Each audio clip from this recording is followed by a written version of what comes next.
အားလုံးပဲမင်္ဂလာပါခင်ဗျာရန်ကုန်တိုင်းမှာပြန်လည်ကြိုဆိုလိုက်ပါတယ်ကျွန်တော်ဒီနေ့တင်ဆက်ပေးသွားမယ့်ကြောင်းကတော့လေးစုတပ်ပုံရွှေတကုံဖျားကြီးရဲ့ရှာရှာပါပါဖူးမြင်ရခဲ့တဲ့မြေရောက်ဌာနတိုက်တော်ကြောင်းကိုတင်ဆက်ပေးသွားမှာပဲဖြစ်ပါတယ်ခင်ဗျာ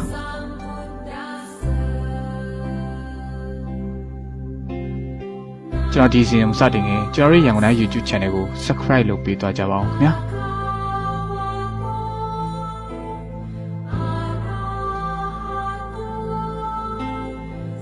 မြတ်စွာဘုရားရှင်ကိုရောမြတ်မှာလဲကုံတဲ့ညီနောင်နှစ်ဦးဖြစ်တဲ့တဖုသားနဲ့ပလိကတို့ဟာစံတော်ရှိစုပေးသနာတော်မူခဲ့ပါတယ်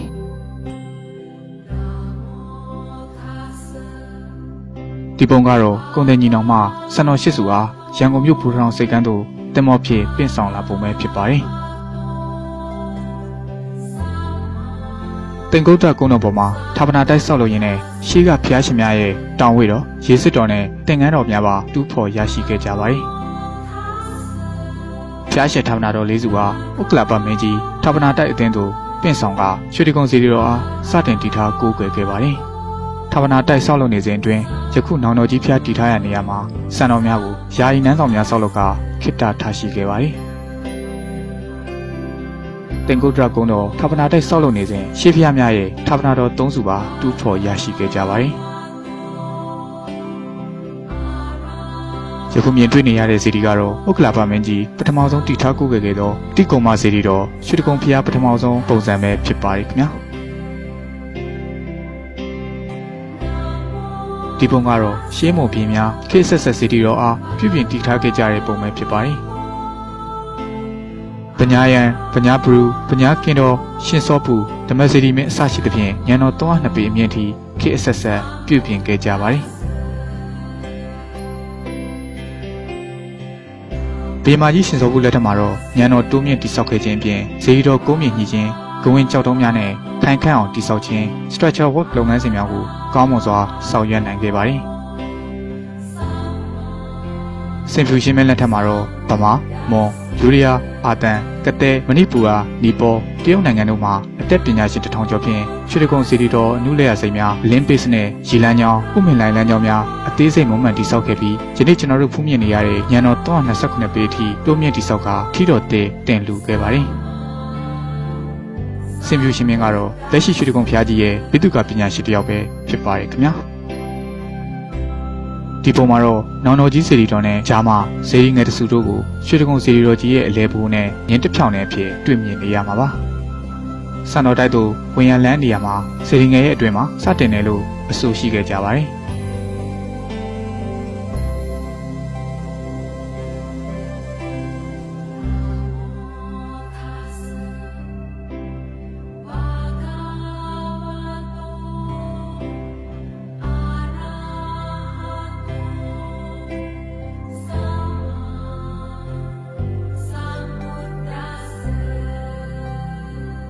ဌာပနာတော်တိုက်အဝင်မို့ဥပမာတော့တရားမင်းအမေရိကယုခဒီဝနံဝင်းနုသမနာယုခဒီဝနံဥတ္တမရယုခဒီဝနံခိပသွဲယုခဒီဝနံနဲ့တော်ကယုခဒီဝနံရုပ်ထုများကိုမြင်တွေ့ရမှာပဲဖြစ်ပါတယ်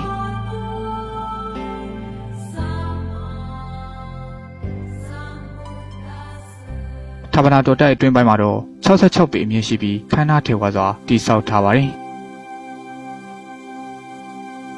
3ပေအချင်းရှိတဲ့ကျေးမုံကျက်ကြီးဖြင့်ပြင်ပနေလင်းတန်းအားတက်စစ်ချိုကဌာပနာတော်တိုက်အတွင်းအလင်းပေးထားခဲ့ပါတယ်။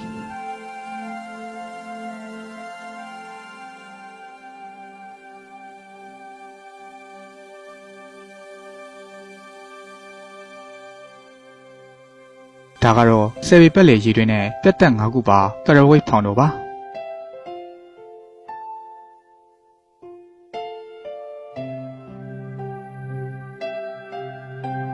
ဖောင်တော်ပေါ်ရှိပြတ်သက်တစ်ခုချင်းစီမှာဌာပနာတော်တစုစီထည့်သွင်းကာဌာပနာထားပါတယ်။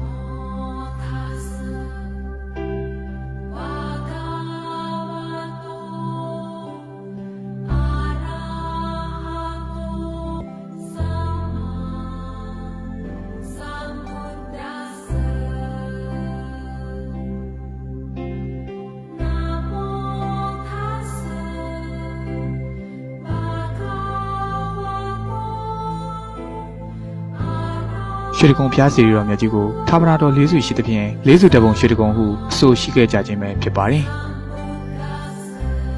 ကကုတန်မြတ်စွာဘုရားတောင်ဝေတော်ကောနာကိုမြတ်စွာဘုရားရဲ့ဓမ္မခရရေစစ်တော်ဂေါတမမြတ်စွာဘုရားရဲ့စံတော်ရှိစုကတ္တပမြတ်စွာဘုရား၏ရေသနုတ်သင်္ကန်းတော်နဲ့နောက်ပွင့်မဲ့အရိမတရမြတ်စွာဘုရား၏တတ်တော်မွေတော်ဌာပနာရန်နေရာပဲဖြစ်ပါတယ်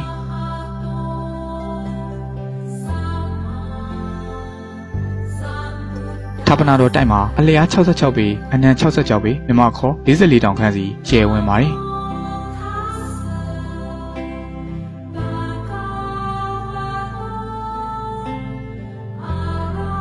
ခုနှစ်ပေခန့်ရှိတဲ့မိတိုင်များကလည်းအတိတ်တန်ဖြစ်ထွန်းကြီးလျက်ပူဇော်ထားရှိခဲ့ကြတယ်လို့လည်းဌာပနာတိုက်သမိုင်းဆောင်မှာဆိုထားပါတယ်ခင်ဗျာ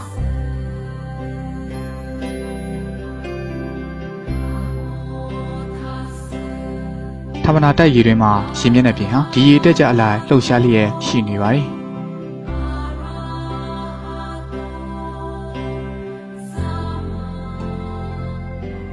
စံတော်တွင်မှာရေမျက်နှာပြင်မှာမြေရောက်ရေစီးကြောင်းမှာရေကြောဖြင့်လည်းဆက်ဆက်လျက်ရှိနေပါတယ်ဌာပနာတော်တိုက်ရဲ့ထူးခြားချက်တစ်ခုကတော့တစ်ခန်းလုံးလင်းထိန်နေခြင်းပဲဖြစ်ပါတယ်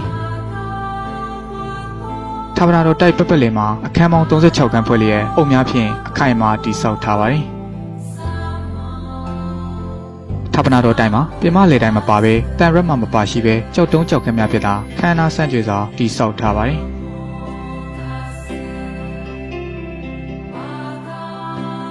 ဖောင်တော်မှာအလျား6ပေခွဲခန့်အတိုင်းတာရှိပြီးရွှေစစ်ဖြင့်ပြုလုပ်ထားပါတယ်ဌာပနာတော်တိုင်ဘုဥဝအတွင်းပိုင်းမှာတော့ဥက္ကလာပမင်းရုပ်ထုနဲ့ဆလဲတော်တဖူတာနဲ့ဗလိကညီနောင်သာသနာဆောင်နမင်းကြီးလေးပါနဲ့နတ်တီဝါများပူဇော်နေဟန်ရုပ်ထုများပါထုလုပ်ခဲ့ကြပါတယ်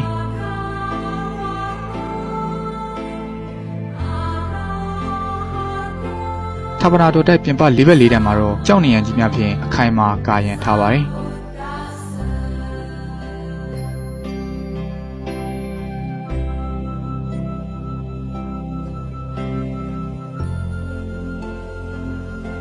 1820ဝန်းကျင်ခန့်ကလူစွမ်းကောင်းမောင်ကန်ဟာစံတော်တွင်မှမြတ်ဗုဒ္ဓစံတော်စစ်ကိုတရုတ်ပြည်တောက်တွန်ဥတီမင်းထံပြင်ရန်စံတော်တွင်အတွင်းသို့ဆင်းရာရင်ဘတ်ထိတိုင်ကြောက်ရွံ့ဖြစ်သွားခဲ့ပါတယ်1814ခုနှစ်မှာတော့အင်္ဂလိပ်စစ်တပ်များဌာပနာတိုက်များဖောက်ပြီးတော့အဖိုးတန်ယေတနာများကိုယူခဲ့ကြပါတယ်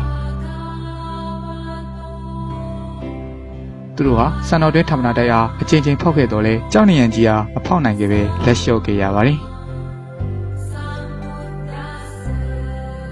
1904ခုနှစ်မှာအမေနီးယားလူမျိုးတူဖြစ်တဲ့မစ္စတာအဘရမ်မီအသက်9နှစ်အရွယ်တုန်းကစံတော်ကင်းဝေရာဌာပနာတိုက်တော်အတွင်းသို့ဆင်းသက်ကြည့်ခဲ့ပူပါတယ်။သူဟာရည်တည်ကြီးများဖျားဖူးလာရောက်ချိန်မှာအမှတ်မထင်ဝင်ရောက်ခွင့်ရခဲ့ခြင်းပဲဖြစ်ပါတယ်။မစ္စတာအဘရမ်မီဟာဌာပနာတော်တိုက်အတွင်းပိုင်းဖွဲ့စည်းထားပုံများရှေးပြည်သူကလက်ရာပင်လယ်ရေဝင်ပေါက်ထွက်ပေါက်နဲ့အလင်းရောင်ယူထားပုံဤစနစ်များကိုပေါင်းမွန်စွာမှတ်တမ်းတင်ထားနိုင်ခဲ့ပြီးရွှေတကုံဌာပနာတိုက်အနေထားပုံကိုပကြီးရေးဆွဲထားနိုင်ခဲ့ပါတယ်။ယခု animation မှာတော့ Mr. Abrami ရဲ့ပြောပြချက်အချက်လက်အတိုင်းအတာများအတိုင်းစနစ်တကျပြန်လည်ရေးဆွဲတရုပ်ဖော်ကမြန်မာမှုလက်ရာများထည့်သွင်းထားခြင်းသာဖြစ်ပါတယ်ခင်ဗျာ Mr. Abrami ပြောပြချက်များကိုရှင်းမြန်မာများဟာလည်း1982ခုနှစ်ကစူးစမ်းသုတေသနပြုလုပ်ခဲ့ကြပြီးတော့အုတ်နေရန်ကြီးကာထားတဲ့နေရာအထိရောက်အောင်တွားနိုင်ခဲ့ကြတော့လေအတွင်းကိုဝင်ရောက်မဲ့လမ်းကိုတော့ရှာမတွေ့ခဲ့ကြပါဘူးထို့အချိန်ကပညာရှင်များကျောင်းသားလူငယ်များပါအသက်တရောသူစင်နာပြုလုပ်ပါဝင်ကူညီခဲ့ကြတော့လဲမတိမငြိမ်နှောက်ပန်းခင်များတွင်မတမာသူများနှောက်ယှက်နိုင်ခြင်းမရှိစေရန်အတွက်ရည်ရွယ်ထားကဆူတောင်းပစ္စည်းဒီလှိုင်ဝါကိုတန်တကားပိတ်ခါတော့ခတ်ထားလိုက်ကြပါသည်1982ခုနှစ်ခေတ်လွန်အပိုင်းနှောင်းပိုင်းနှစ်ပေါင်း50နီးပါးကြာခဲ့ပြီဖြစ်ပြီးဌာပနာတော်တိုက်အကြောင်းဆက်လက်သုတေသနပြုလုပ်နိုင်ခြင်းမရှိတော့ပါဘူးခင်ဗျာကျွန်တော်ဒီနေ့တင်ဆက်ပေးခဲ့တဲ့ရွှေကုံစီရီတော်မြတ်ကြီးရဲ့ရှာရှာပပဖူးမြင်ရခဲ့တဲ့မြေရောက်ဌာပနာတိုက်တော်အကြောင်းကိုရန်ကုန်တိုင်းပြည်သူများအားလုံးပဲနှစ်သက်ကြမယ်လို့ထင်ပါတယ်ဒီအကြောင်းအရာနဲ့ပတ်သက်ပြီးပြည်သက်တို့ရဲ့ထင်မြင်ချက်တွေကိုလည်း comment မှာပါဝင်ဆွေးနွေးပြီးတော့မှန်ပေးသွားကြပါဦးခင်ဗျာကျွန်တော်ရန်ကုန်တိုင်း page ကနေ့စဉ်နေ့တိုင်းထူးထူးခြားခြားဗီဒီယိုတွေအများနဲ့တင်ဆက်နေတဲ့အကြောင်းကျွန်တော်ရန်ကုန်တိုင်း page ကို like share လုပ်ထားပြီးစောင့်ကြည့်ထားလို့ရပါတယ်နေ့စဉ်နေ့တိုင်း YouTube ပေါ်မှာအများနဲ့ဗီဒီယိုတွေစောင့်ကြည့်နိုင်ဖို့တော့ကျွန်တော်တို့ရန်ကုန်တိုင်း YouTube channel ကို subscribe လုပ်ပြီးတော့လည်းစောင့်ကြည့်ထားလို့ရပါတယ်အားလုံးကိုကျေးဇူးထူးတင်ရှိနေပါတယ်ခင်ဗျာ